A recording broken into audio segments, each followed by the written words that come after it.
আল্লাহ বলছেন, হে রাসূল, আপনাকে ওরা হত্যা করবে, ওরা বন্দী করবে, ওরা দেশ থেকে আপনাদেরকে নির্বাসিত করবে। এজন্য সকলে ব্যস্ত।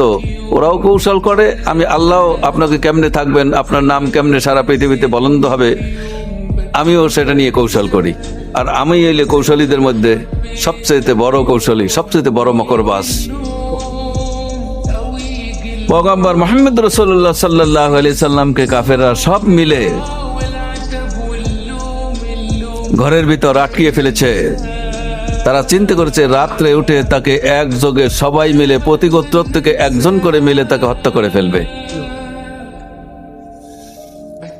অথচ আল্লাহ রাব্বুল আলামিন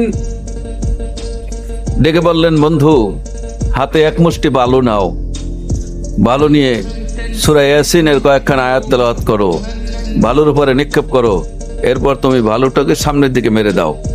সুবহানাল্লাহ।